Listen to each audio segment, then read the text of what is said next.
ओम शांति। आज की मुरली की डेट है 21 मार्च 2026, 21 मार्च 2026। मीठे बच्चे, श्रीमत पर कल्याणकारी बनना है, सबको सुख का रास्ता बताना है।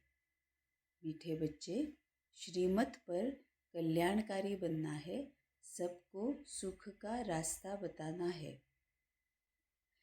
बाबा हमें बोलता है, जब बाबा यहाँ पर आया, संगम युग पर आया, तो बाबा इसीलिए आया क्योंकि हम सभी बच्चों ने, सभी आत्माओं ने उसको बहुत ज़्यादा पुकारा, भगवान को बहुत ज़्यादा पुकारा, क्योंकि सभी देवी देवताएं सबकी पूजा करके भी आत्मा को सुख और शांति की महसूसता नहीं हुई, आत्मा का दुख कम नहीं हुआ, किसी भी इंसान का, मनुष्य का दुख कम नहीं हुआ, है ना। देवी देवताएं, पेड़ पौधे, पशु पंछी प्राणी, इंसान ने सबकी पूजा करना शुरू कर दी, लेकिन फिर भी दुख कम नहीं हुआ।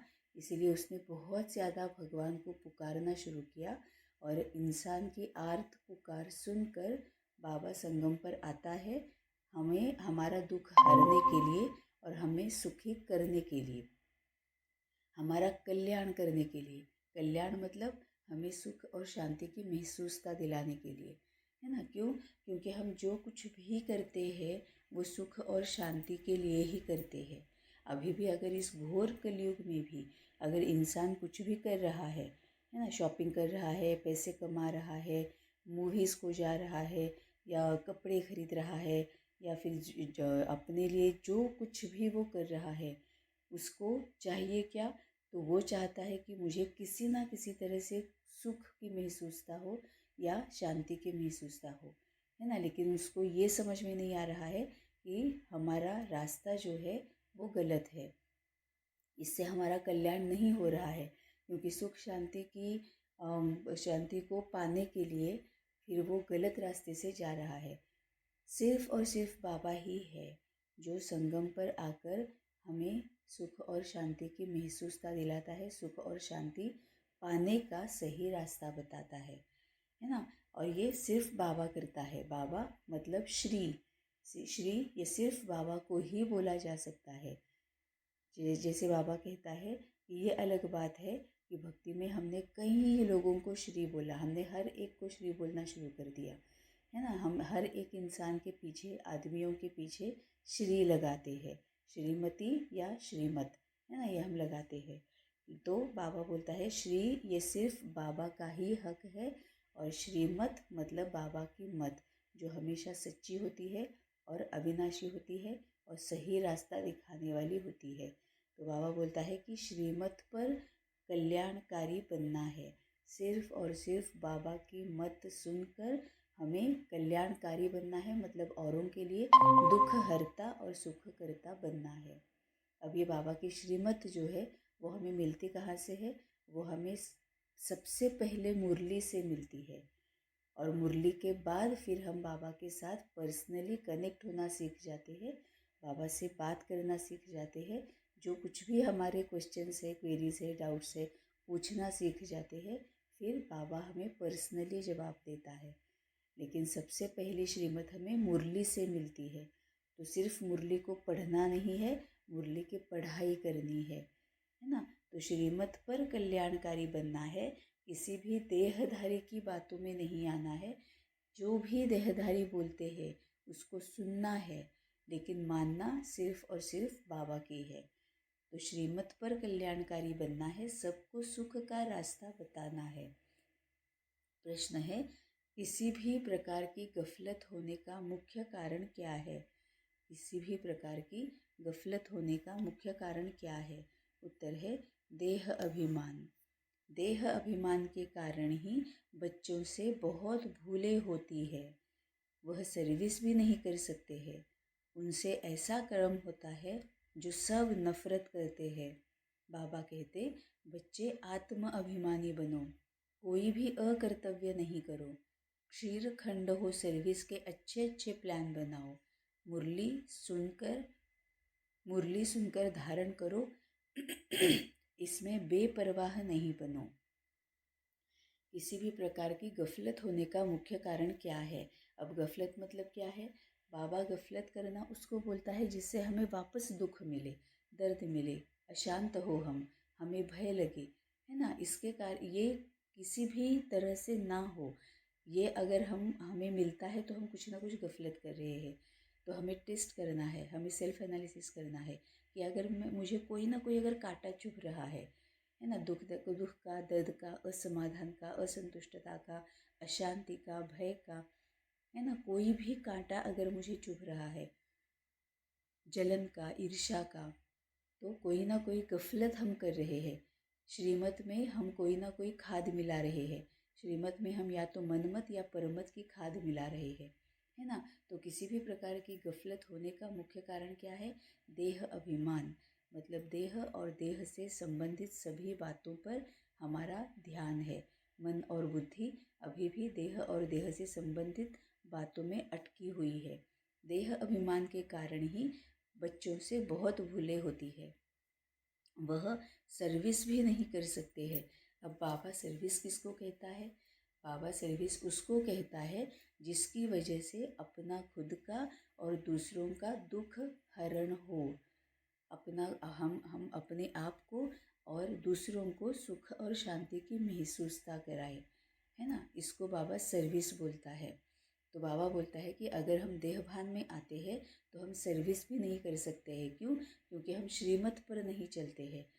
अगर हम देहभान में होते हैं तो हम मनमत या परमत पर चलते हैं, या फिर विकारों के प्रभाव में आते हैं, किसी ना किसी देहधारी के प्रभाव में आते हैं, है ना। तो वह सर्विस नहीं होती है, क्योंकि सर्विस सिर्फ और सिर्फ बाबा के ज्ञान पे ही चलने से होती है।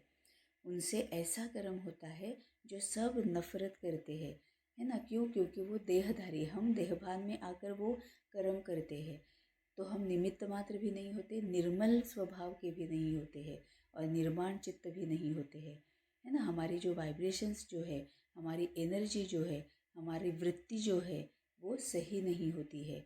इसीलिए बाबा बोलता है कि जब हम बाबा के साथ कनेक्टेड होते हैं, कंबाइंड स्वरूप में होते हैं, बाबा से पूछकर हम अगर कोई कर्म करते हैं तो हम पूरी तरह से बाबा के कहने पर चल रहे होते, श्रीमत पर चल रहे होते हैं।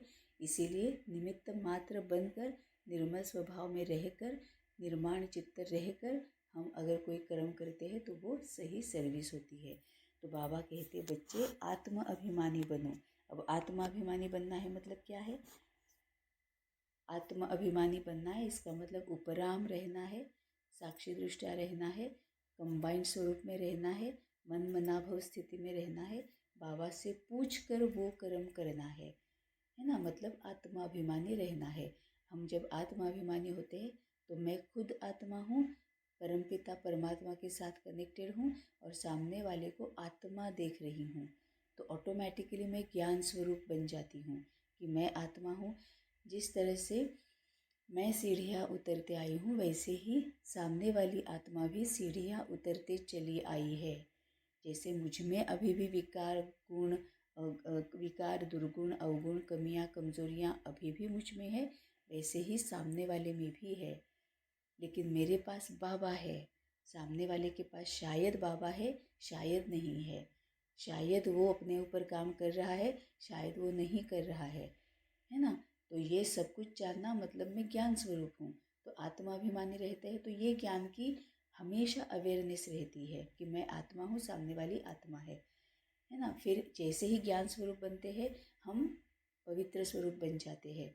हम शुभ भावनाएं, शुभ कामनाएं रखते हैं, हम शुभ चिंतक बन जाते हैं। सामने वाले की कोई भी कमी कमज़ोरी है तो हम उसको फैलाते नहीं हैं, है ना। उसको हम अपनी कमज़ोरी समझकर उस पर काम करते हैं। मतलब ही सामने वाले की कमज़ोरी पर रखकर हम उसको भी शक्तियाँ देते हैं ताकि वो भी अपनी कमज़ोरी से बाहर निकल आए, है ना। तो हम सुख स्वरूप होते हैं, हम अच्छी बातों को देखते हैं, हम गुणग्राही होते हैं, हम अवगुणों की तरफ देखते नहीं है ना। हम पवित्र स्वरूप होते हैं, सुख स्वरूप होते हैं, हम शांत स्वरूप होते हैं, क्योंकि अंदर से हम शांत हो जाते हैं। क्यों? क्योंकि हम ज्ञान स्वरूप है। हम पास्ट, प्रेजेंट, फ्यूचर को देख पा रहे हैं, हम त्रिकालदर्शी बन गए हैं, हम त्रिनेत्री बन जाते हैं। आत्मा की आंखों से हम देखते हैं, है ना। तो बाबा कहते हैं बच्चे आत्म अभिमानी बनो, कोई भी अकर्तव्य ना करो। अकर्तव्य मतलब डिससर्विस, जिससे किसी को भी दुख दर्द मिले, ये कुछ भी ना करो। ना औरों को भी दुख दर्द की महसूसता हो, ना हमें अपने आप को दुख दर्द की महसूसता हो, है ना। तो सब अपने लिए भी सर्विस करो, अपना भी पूरा पूरा सहयोग दे दो। क्षीर खंड हो सर्विस के अच्छे अच्छे प्लान बनाओ। जैसे बाबा बोलता है ना कि हंस क्या करता है, जो हंस होता है वो दूध और पानी अलग करता है, मोती और पत्थर अलग करता है, और वो सिर्फ दूध को लेता है, वो सिर्फ मोती चुगता है ना। क्षीर मतलब दूध, क्षीर खंड मतलब सागर, दूध का सागर, है ना। तो दूध का सागर बनकर सर्विस के अच्छे अच्छे प्लान बनाओ। मतलब लून पानी मत करो, श्रीमत में मनमत या परमत की खाद मत मिलाओ। मुरली सुनकर धारण करो, इसमें बेपरवाह नहीं बनो। मुरली अच्छे से सुननी है। अब मुरली सुनना है, इसमें भी अगर हम बेहद में है, हम अगर आत्माभिमानी है, तो हम इसका मतलब क्या निकालेंगे कि मुरली सुनकर धारण करो। इसके दो मतलब होते हैं। एक तो ये मुरली है जो हम इस शरीर की आंखों से देख रहे हैं, जो ब्रह्मा बाबा ने शिव बाबा के साथ बात करके जो बात उनमें हुई और जो ब्रह्मा बाबा ने समझा, वो दोनों इसमें लिख कर रखा हुआ है ना। क्योंकि उससे बाबा ब्रह्मा बाबा को पूरा फ़ायदा हुआ, तो ब्रह्मा बाबा हमें भी चाहता है कि हमारा भी फ़ायदा हो, हमारा भी कल्याण हो, तो उसने ये सब कुछ लिख के रखा। ये एक मुरली है। और दूसरी मुरली कौन सी है? दूसरी मुरली हमारी अपनी खुद की है। जैसे ये मुरली क्या है कि ब्रह्मा बाबा ने शिव बाबा के साथ जो बात की और जो समझा वो लिख के रखा। वैसे हम जब बाबा के साथ, शिव बाबा के साथ बात करते हैं और जो समझते हैं, वो हमारे लिए अपनी मुरली होती है ना। यही उसको भी तो मुरली ही कहते हैं ना, क्योंकि जैसे ब्रह्मा बाबा की और शिव बाबा की बात को मुरली कहा जाता है, क्योंकि उससे कल्याण होता है। वैसे ही हम जो शिव बाबा के साथ बात करते हैं, जो बातें समझते हैं, उसको भी मुरली कहा जाता है। तो मुरली सुनकर धारण करो, इसका मतलब ये मुरली है, वो भी पढ़नी है या सुननी है और अच्छी तरह से धारण करनी है। उसमें जो भी बाबा ने बताया हुआ है उसको प्रत्यक्ष करना है। वैसे भी अपने जो कोई डाउट्स है, प्रॉब्लम्स है, क्वेश्चंस है, क्वेरीज है ना, जो भी हमें मनन चिंतन करना है, जो कुछ भी समझ लेना है, वो बाबा के साथ बात करनी है। अपनी खुद की मुरली अच्छे से धारण करनी है, इसमें बेपरवाह नहीं बनो। धारणा के लिए मुख्य पॉइंट्स है। पहली पॉइंट, देही अभिमानी बनकर सर्विस की भिन्न भिन्न युक्तियाँ निकालनी है। आपस में क्षीरखंड होकर सर्विस करनी है। जैसे बाप कल्याणकारी है, ऐसे कल्याणकारी बनना है। देही अभिमानी बनकर सर्विस की भिन्न भिन्न युक्तियाँ निकालनी है। अब बाबा कई बार बोलता है कि बच्चे, बुद्धि सिर्फ इंसान को मिली है ना। बाकी सभी पशु पंछी प्राणी कीड़े मकोड़े, इंसान के अलावा जो कुछ भी सजीव है, उनको बुद्धि है, लेकिन वो लिमिटेड है, उसमें मर्यादा है। वो या तो जो भी देखा हुआ है उसको रिपीट कर सकते हैं, या तो उनको जो सिखाया जाता है उसको सिर्फ वो कर सकते हैं। वो बुद्धि का प्रयोग कर नहीं सकते हैं। सिर्फ इंसान ही है जो बुद्धि का प्रयोग कर सकता है। इसीलिए बाबा बोलता है कि ये अपनी बुद्धि जो है ना, वो यूज़ करो और भिन्न भिन्न युक्तियाँ निकाल दो सर्विस की। मतलब बाबा बोलता है कि तुम बोर हो जाओगे, योग की भी अलग अलग युक्तियाँ निकालो। बाबा कहता ना कि योग के प्रयोग करते रहो। धारणा कैसे कैसे करनी है उसके प्रयोग करते रहो। ज्ञान कौन सा है, कैसे कैसे उसको समझना है, उसके प्रयोग करते रहो। सेवा कैसे कैसे करनी है उसके प्रयोग करते रहो। तो बाबा बोलता है 24/7 अगर तुम इसके ऊपर सोचते रहोगे, मनन चिंतन करते रहोगे, मेरे साथ बात करते रहोगे, विचार सागर मंथन करते रहोगे, तो फिर कई सारी तुम्हें युक्तियाँ सूझने लगेगी। तो बाबा बोलता है ये जो सर्विस करनी है, सेवा करनी है, उसकी भिन्न भिन्न युक्तियाँ निकालनी है। अब बाबा ने ही हमें कितनी सारी निकाली है। संकल्प सेवा, मनसा सेवा, सकाश सेवा, है ना। ये कितनी सारी बाबा ने बताई हुई है। शुभ भावनाएं, शुभ कामनाएं, शुभ चिंतन, ये बाबा ने बताया हुआ है। तो बाबा बोलता है ऐसी ऐसी युक्तियाँ निकालते जाओ। और भी बाबा ने बोला है कि जैसे बड़े लोग होते हैं, उनका जो रूटीन होता है वो लिखा हुआ होता है, वो प्लान्ड होता है, स्केड्यूल्ड होता है। वैसे ही मन का जो रूटीन तुम्हारा है उसका स्केड्यूल बनाओ कि इस बजे से इस बजे तक मैं ये सेवा करूँगी, इस बजे से इस बजे तक मैं फ्री रहती हूँ तो उस वक्त मैं ये सेवा करूँगी, है ना। तो ये भी भिन्न भिन्न युक्तियाँ जो है बाबा बोलता है वो निकालते रहो। आपस में क्षीर खंड होकर सर्विस करनी है, मतलब किसी के साथ भी कोई झरमुई झंगमुई नहीं करना है, क्षीर खंड होना है, दूध का सागर बनकर रहना है। मतलब निमित्त भाव, निर्मल स्वभाव, निर्माण चित्त, है ना। हमेशा सर्विस के बारे में सोचना है। जैसे बाप कल्याणकारी है ऐसे कल्याणकारी बनना है। अब बाबा हमें सिर्फ हमारे सुख और शांति के बारे में सोचता है ना। वैसे ही हमें भी करना है। दूसरी पॉइंट, प्रीत बुद्धि बन और संग तोड़ एक संग जोड़ना है। कोई ऐसा अकर्तव्य नहीं करना है जो कल्प कल्पांतर के लिए नुकसान हो जाए। प्रीत बुद्धि बन मतलब सबके साथ प्रीत बुद्धि रहना है, हर एक के लिए शुभ भावनाएं, शुभ कामनाएं, शुभ चिंतन, है ना। और संग तोड़ एक संग जोड़ना है। मतलब किसी भी देहधारी का संग मन बुद्धि से छोड़ना है, मन बुद्धि से तोड़ना है, और मन बुद्धि बाबा के संग ही सिर्फ जोड़नी है।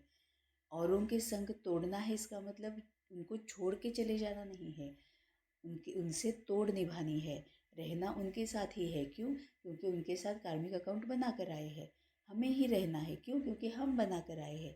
तो उनकी जिम्मेवारी भी लेनी है। क्यों? क्योंकि वो हमने बनाया हुआ है। उनकी जिम्मेवारी बाबा के ऊपर नहीं छोड़नी है। उनके साथ साथ व्यवहार कैसे करना है, ये जो उनके साथ कार्मिक अकाउंट बना कर आए हैं उसको सेटल कैसे करना है, ये बाबा से पूछकर वो करना है ना। तो उनको तोड़ना नहीं है, उनके साथ तोड़ निभानी है। तो और संग बुद्धि और मन का तोड़ करके बाबा संग जोड़ना है। तो कोई ऐसा कर्तव्य नहीं करना है जो कल्प कल्पांतर के लिए नुकसान हो जाए। क्यों? क्योंकि अगर हम कोई भी अकर्तव्य कर रहे हैं इसका मतलब एक तो हम बाबा के साथ डिस्कनेक्ट है, और दूसरी बात यह है कि हम श्रीमत पर नहीं चल रहे हैं, है ना। तो वो कल्प कल्पांतर के लिए नुकसान हो जाएगा, क्योंकि वो फिर हमारे अंदर उसकी धारणा हो जाएगी। अगर हम कुछ गलत कर रहे हैं तो वो हमारी आदत बन जाएगी और वही हमारा नेचुरल नेचर बन जाएगा, जैसे इतने सालों तक बना हुआ है ना। जैसे सतयुग के बाद त्रेता युग से शुरू ही हो चुका है कि वो कल्प कल्पांतर फिर हमारे लिए नुकसान करता है, क्योंकि हम किसी देहधारी के प्रभाव में आ जाते हैं। तो कोई ऐसा अकर्तव्य नहीं करना है जो कल्प कल्पांतर के लिए नुकसान हो जाए। वरदान है, बेहद की वैराग्य वृत्ति द्वारा नष्टो मोहा स्मृति स्वरूप बनने वाले अचल अडोल भव। बेहद की वैराग्य वृत्ति द्वारा नष्टो मोहा स्मृति स्वरूप बनने वाले अचल अडोल भव। जो सदा बेहद की वैराग्य वृत्ति में रहते हैं वह कभी किसी भी दृश्य को देख घबराते व हिलते नहीं, सदा अचल अडोल रहते हैं, क्योंकि बेहद की वैराग्य वृत्ति से नष्टो मोहा स्मृति स्वरूप बन जाते हैं।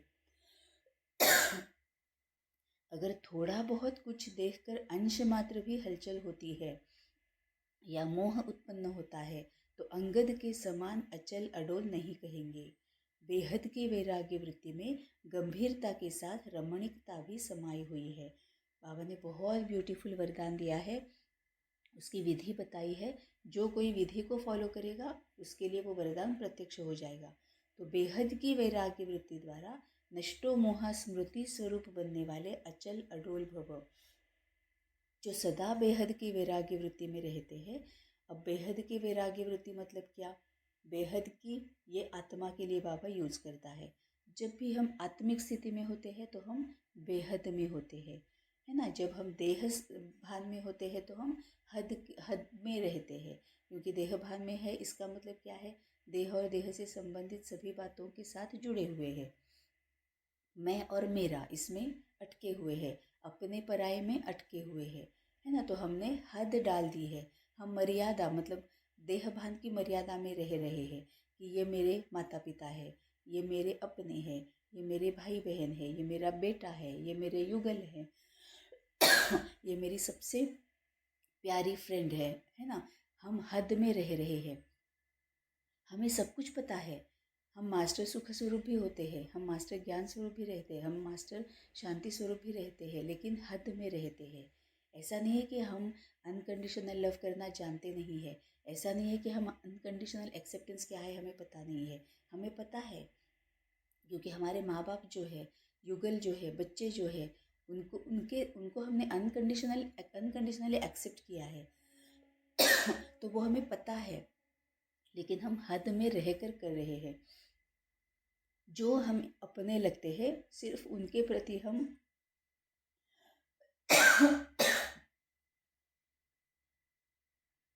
सिर्फ उनके प्रति हम ये अनकंडीशनल एक्सेप्टेंस दिखा रहे हैं।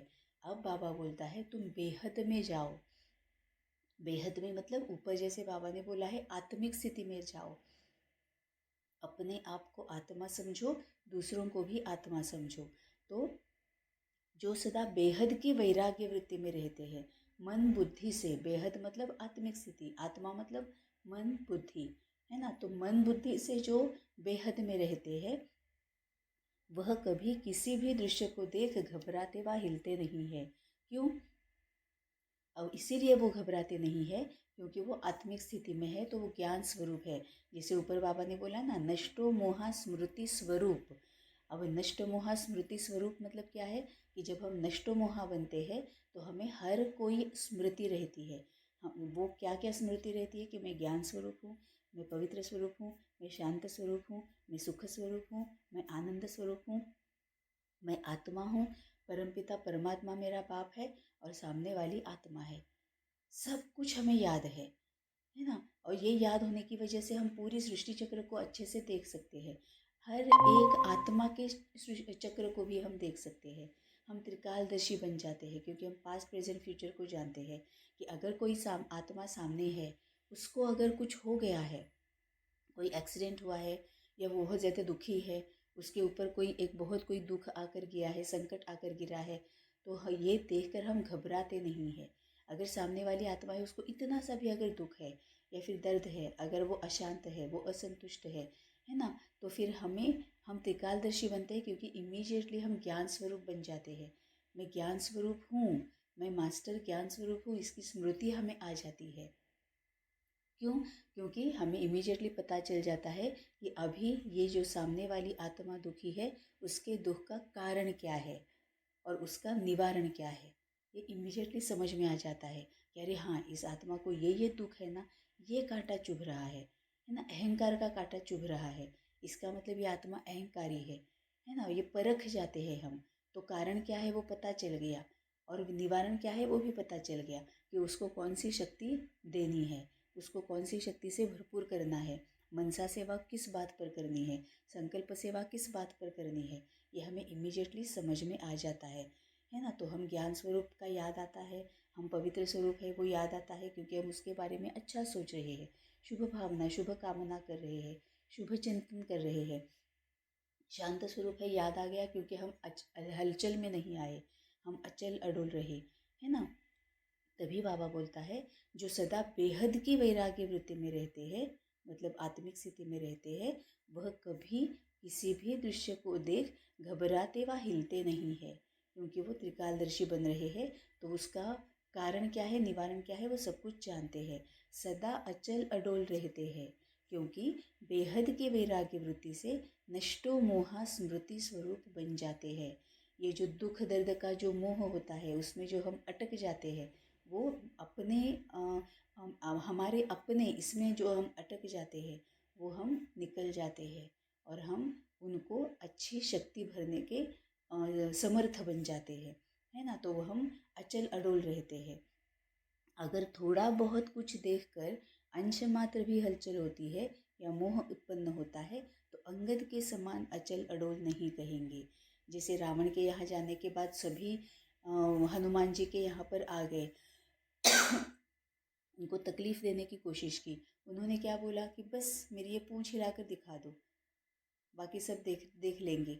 तो हनुमान जी की पूँछ भी कोई क्यों नहीं हिला सका? क्योंकि वो पूरी तरह से राम जी में मगन थे, राम जी की लगन में मगन थे, है ना। इस वजह से वो शक्ति उनमें आ गई। राम जी के लगन में मगन थे, इस वजह से अपनी शक्ति वो जान पाए, अपने आप को भी वो जान पाए। तो हम जब नष्टोमोह स्मृति स्वरूप बनते हैं, इसका मतलब मैं आत्मा हूँ, परमपिता परमात्मा मेरा बाप है, उसके साथ मैं जुड़ी हुई हूँ, तो मैं ज्ञान से और सभी शक्तियों से भरपूर हूँ। ये हमें स्मृति आ जाती है, हम उसका स्वरूप बन जाते हैं, तो हम अचल अडोल रहते हैं और सामने वाले के भी दुख हरने के लिए उसको हम शक्तियाँ भरते रहते हैं। बेहद की वैराग्य वृत्ति में गंभीरता के साथ रमणीकता भी समाई हुई है। क्यों? अब बेहद के वैराग्य वृत्ति में गंभीरता भी है, रमणीकता भी है। रमणीकता मतलब क्या है कि हम मौज में है, हम बिल्कुल हल्के हैं, है ना, हम बिल्कुल हर्षोल्लसित है। अगर हम सामने वाले का दुख भी देख रहे हैं तो हम दुखी नहीं हो रहे हैं, है ना। क्यों? क्योंकि हम लाइट वेट है, हम लाइट और माइट का स्वरूप बन गए हैं। जिम्मेवारी पूरी बाबा की है, जैसे बाबा बोल रहा है वैसे हम कर रहे हैं, तो हम पूरी तरह से निमित्त मात्र, निर्मल स्वभाव और निर्माण चित्त है ना। तो उसमें गंभीरता भी है और रमणीकता भी है, क्योंकि जिम्मेवारी हमारी नहीं है ना। हम ये मैं नहीं कर रही हूँ, मैं निमित्त मात्र हूँ। तो निमित्त मात्र मुझे बना के बाबा कौन कर रहा है? कौन कर रहा है? बाबा कर रहा है। तो जिम्मेवारी किसकी है? बाबा की है। तो पूछना किसको है? बाबा को पूछना है, क्योंकि बाबा की हम मदद कर रहे हैं ना। तो बाबा को पूछना है और आगे जाना है कि बाबा आप बता दो इसमें मुझे क्या क्या क्या क्या कैसे कैसे करना है। तो रमणीकता भी है, क्योंकि हम लाइट वेट है ना, तो हम बिल्कुल हल्के हैं। तो हम इसको खेल की तरह देख रहे हैं, टॉम एंड जेरी की खेल की तरह हम देख रहे हैं, तो हम रमणीक भी है। तभी बाबा बोलता है कि बेहद की वैराग्य वृत्ति द्वारा नष्टो मोह स्मृति स्वरूप बनने वाले अचल अडोल भव। स्लोगन है, राज्य अधिकारी के साथ साथ बेहद के वैरागी बनकर रहना यही राज ऋषि की निशानी है। राज्य अधिकारी के साथ साथ बेहद के वैरागी बनकर रहना यही राज ऋषि की निशानी है। मतलब राज्य अधिकारी बाबा किसको बोलता है? अपने सभी कर्मेंद्रियों के ऊपर कंट्रोल, मन बुद्धि और सभी कर्मेंद्रियों पर हमारा अपना पूरा कंट्रोल, वो है स्वराज्य अधिकारी। जब हम स्वराज्य अधिकारी बनते हैं तो हम क्या करते हैं? अपने आप में सब कुछ बाबा का ज्ञान धारण करके औरों को धारणा करने में मदद करते हैं। तो हम विश्व कल्याणकारी बनते हैं, और जैसे हम विश्व कल्याणकारी बनते हैं, सामने वाले ऑटोमेटिकली हमारी तरफ आकर्षित हो जाते हैं, क्योंकि उनको पता है कि अगर हम इनको कुछ भी बताएंगे, हम अपना दुख बताएंगे, दर्द बताएंगे, तो इनके पास उसका कारण भी है, उसका निवारण भी है। तो वो उनको सुख की महसूसता होती है, उनको सॉल्यूशन मिल जाता है, तो शांति की महसूसता होती है, तो वो हमारी तरफ चले आते हैं, है ना। वो हमारी तरफ चले आते हैं, क्योंकि बाबा ने जो हमें हमारे निजी संस्कारों की याद दिलाई, वो प्रत्यक्ष हो रहे हैं। जो हमने बाबा से सुख शांति महसूस की, वो हमसे महसूस कर रहे हैं। तो हम विश्व राज्य अधिकारी बन जाते हैं, है ना। तो राज्य अधिकारी के साथ साथ बेहद के वैरागी बनकर रहना, पूरी तरह से बेहद में मन बुद्धि बेहद में बाबा के साथ जुड़ी हुई रखना, यही राज ऋषि की निशानी है। जैसे राजयोग होता है ना, वैसे राज ऋषि ये उसकी निशानी है। मातेश्वरी जी के अनमोल महावाक्य, आत्मा कभी परमात्मा का अंश नहीं हो सकती। बहुत मनुष्य ऐसे समझते हैं हम आत्माएं परमात्मा की अंश है।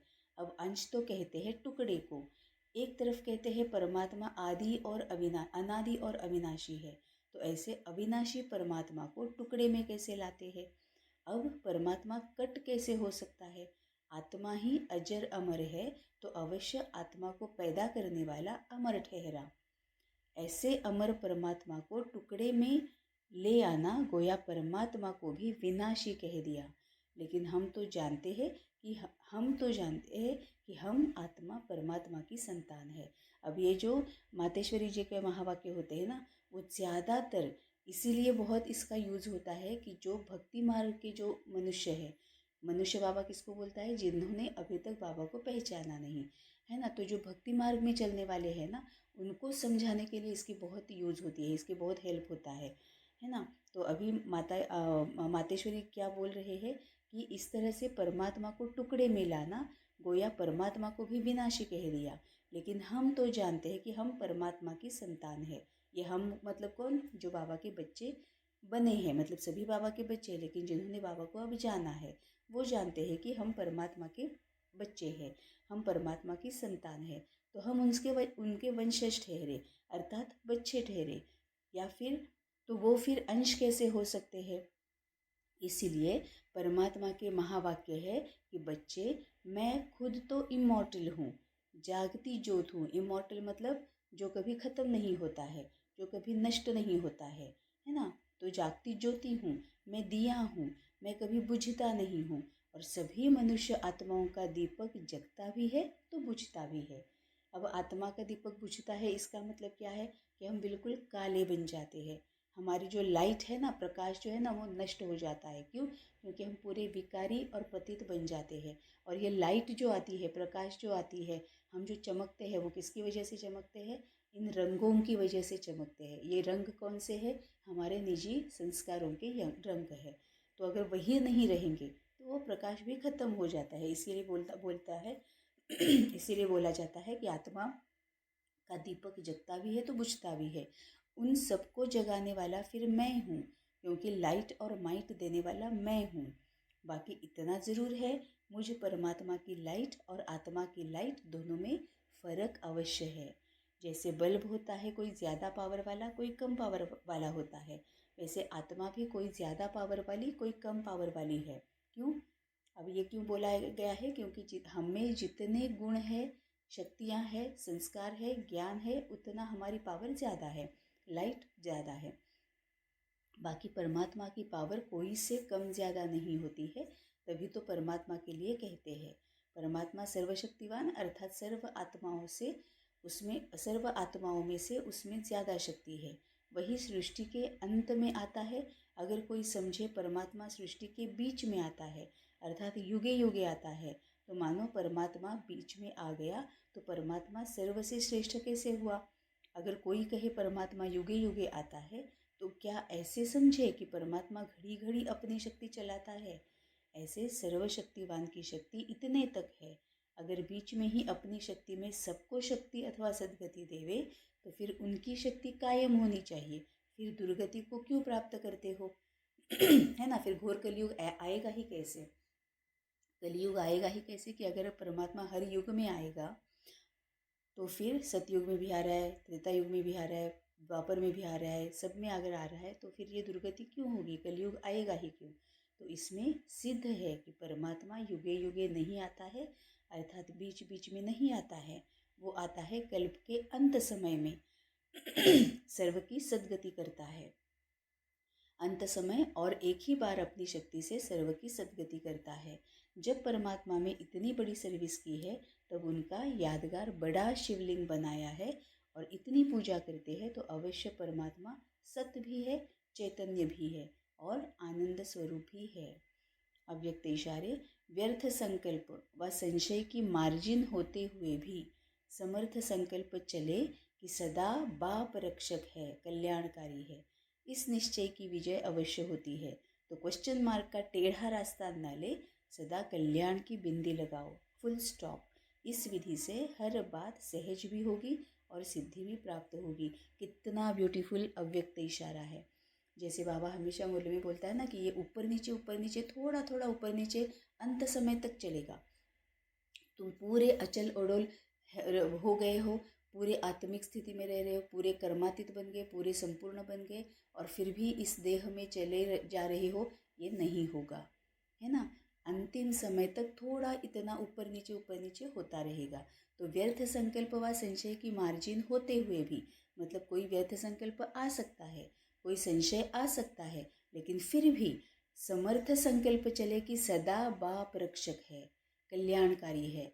मतलब कोई भी इतना सा भी दुख आ जाए, इतना सा भी हलचल में आ जाए, है ना, तो वो तो हमेशा अंतिम समय तक होता रहेगा। लेकिन याद क्या होनी चाहिए कि बाबा है, बाबा हमारे साथ है, तो चिंता की क्या बात है ना। तो बाबा हमारे साथ है, बाबा को पूछना है, जो वो बताता है उस रास्ते पर चलना है। तो सदा समर्थ संकल्प चले कि सदा बाप रक्षक है, कल्याणकारी है, इस निश्चय की विजय अवश्य होती है। मतलब फिर हम उसमें से बाहर अवश्य निकल आते हैं। तो क्वेश्चन मार्क का टेढ़ा रास्ता ना ले, क्योंकि क्वेश्चन मार्क का टेढ़ा रास्ता लेते हैं तो हम क्या करते हैं, जो कुछ भी हमारे सामने माया आई है, हम उसके साथ फाइट करने में लग जाते हैं। फाइट करने में मतलब क्या है, क्या, क्यों, कैसे, कब, कहाँ, इसमें लग जाते हैं। पूरी क्वेश्चन मार्क की लाइन लग जाती है। तो उससे फाइट करने में हमारी एनर्जी ख़त्म हो जाती है। इसीलिए बाबा कहता है इससे अच्छा है कि तुम सिर्फ इतना याद रखो कि बाबा मेरे साथ है, बाबा रक्षक है, बाबा कल्याणकारी है। ये सिर्फ तुम जान के फुल स्टॉप लगाओ। माया की तरफ ध्यान मत दो। एक बार माया को देख लिया, परख लिया, इमीडिएटली बाबा के पास जाना है, बाबा को देखना है कि बाबा अब बताओ कि ये माया ऐसे ऐसे आई है, अब इसके साथ क्या करना है। हाई जंप लगानी है, उसके साथ फाइट करते नहीं रहना है। कब ख़त्म होगा और कितना करना पड़ेगा, कब तक करना पड़ेगा, ये नहीं सोचना है। बाबा माया आई हुई है, बाबा जैसे बताएगा वैसे करना है। इसको ही बाबा क्या बोलता है, उपराम, साक्षी दृष्टा, हाई जंप, आत्माभिमानी, है ना। तो इस निश्चय की विजय अवश्य होती है। तो क्वेश्चन मार्क का टेढ़ा रास्ता न ले, सदा कल्याण की बिंदी लगाओ, फुल स्टॉप। मतलब ये जो संकल्प, जो व्यर्थ और निगेटिव जो संकल्प चलना शुरू हो जाता है, उसको फुल स्टॉप लगाओ। कुछ भी सोचना नहीं है। क्यों नहीं सोचना है? क्योंकि इसके ऊपर सोचने का काम हमने किसको बोला है? बाबा को बोला है कि बाबा अब तुम सोच के मुझे बताओ कि मुझे क्या करना है। तो इस पर सोचना नहीं है। बाबा को सोचने के लिए बाबा को हमने बताया है, क्योंकि मन बाबा को दे दिया है, बाबा को समर्पित किया है मन को।